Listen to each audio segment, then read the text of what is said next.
Noël approche. Une idée de cadeau?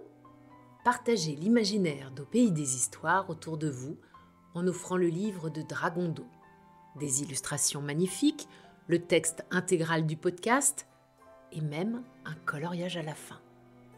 Les petits lutins d'Amazon vous aideront. La livraison est gratuite à partir de 3 albums.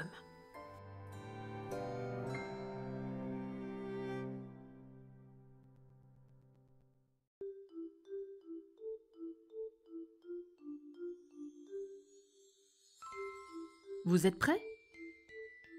Si vous voulez bien, je vous emmène au pays des histoires. Écrite et lue par Gwen Kerdraon. On y va? Installez-vous confortablement. Écoutez bien.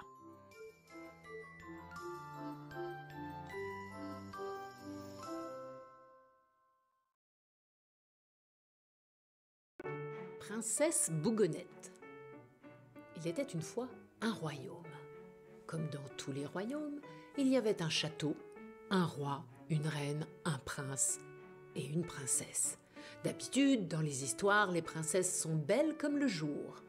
Elles ont de belles robes, de beaux cheveux et elles sont aimées de tous. Eh bien, dans ce royaume, la princesse avait un problème qui la rendait très laide. Du matin au soir et du soir au matin, depuis sa naissance, elle était de mauvaise humeur. Elle ne répandait autour d'elle que désolation et consternation. Tout le monde était triste et pleurnichard. Il faut dire que, dès qu'elle se réveillait, elle râlait, et rien n'allait comme elle voulait. Même dans son sommeil, elle ronchonnait. Ses parents l'avaient appelée Bougonnette pour conjurer le sort, mais cela n'y avait rien changé.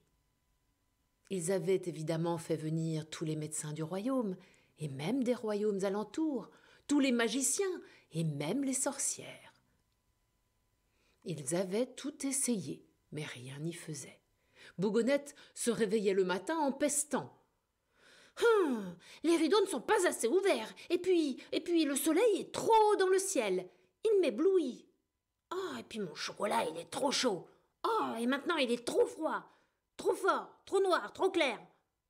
Pourtant, le personnel du château se mettait en 4 et faisait tout son possible pour la satisfaire et tenter de la faire changer d'humeur. Mais faire briller le soleil moins ou davantage, ou faire tomber la pluie, nul ne le pouvait. La patience et la gentillesse des uns et des autres à son égard étaient sans limite, mais aussi sans résultat.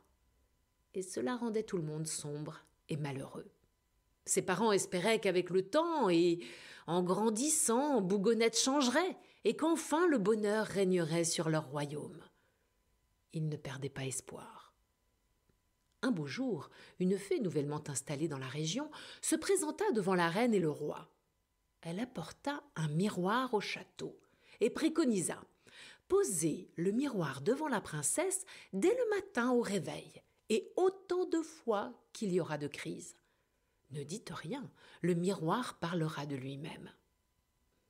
Et ajoutez au traitement, dès que possible, beaucoup de câlins. Ce qui ne serait pas simple, car Bougonnette détestait les câlins. Cela l'étouffait, disait-elle. Le lendemain matin, Princesse Bougonnette commença à hurler. « Pourquoi mes pantoufles ne sont pas à leur place? Et puis, j'en veux des vertes aujourd'hui. » On se précipita pour lui en apporter de nouvelles, en même temps que le fameux miroir.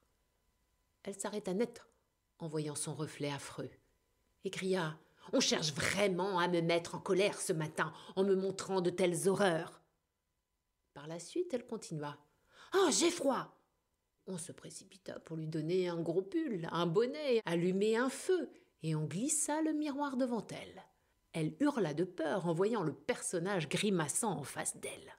Mais quelques minutes plus tard, on pouvait l'entendre hurler à nouveau « J'ai trop chaud !»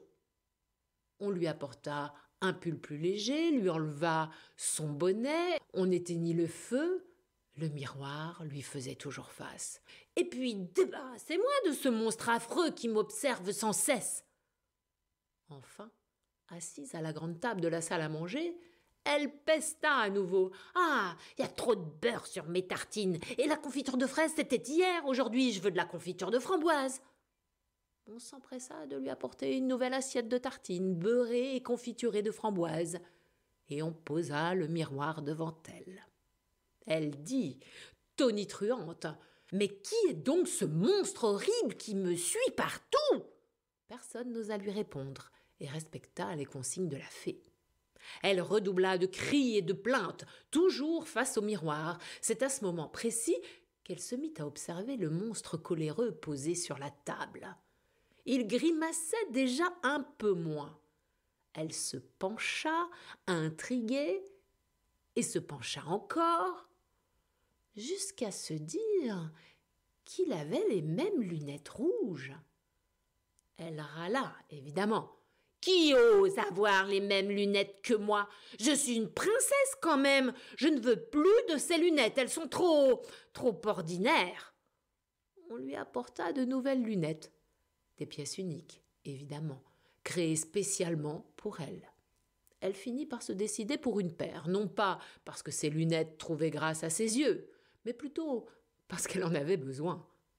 La journée continua avec son lot incessant de cris et de bougonnements, de grognements et de grondements. Chaque fois, le miroir était posé devant elle. Vous imaginez bien qu'elle en eut assez, et se mit à l'approcher de ses yeux. Elle s'aperçut que le personnage du miroir l'imitait en tout point, la singeait. Elle se rapprocha encore, et alors qu'elle s'apprêtait à pester, elle comprit. Elle comprit que c'était son image dans le miroir. Elle comprit que chaque fois qu'elle râlait, son visage se tordait et devenait bien laid. Afin de vérifier son hypothèse, elle décida de faire l'expérience, rien que 3 minutes, de ne plus se plaindre. Dans le miroir, le monstre n'était plus un monstre, et il se transformait en une bien jolie princesse. Elle pencha la tête à droite, puis à gauche. Il s'agissait bien de son reflet. Comme Bougonnette n'était pas bête, elle réfléchit et décida qu'être un monstre ne lui ressemblait pas. Dorénavant, elle serait délicieuse, gracieuse et merveilleuse. Elle surveillait son reflet de temps à autre dans le miroir.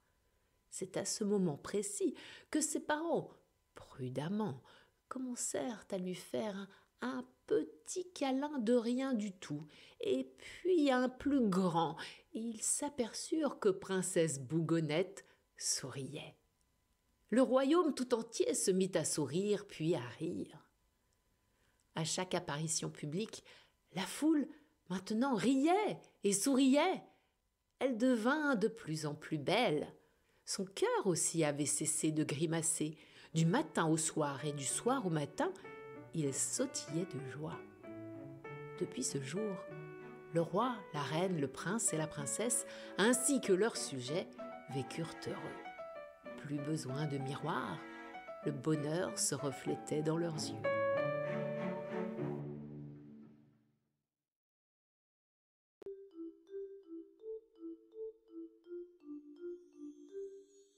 L'histoire est finie. Je vous dis à bientôt au Pays des Histoires.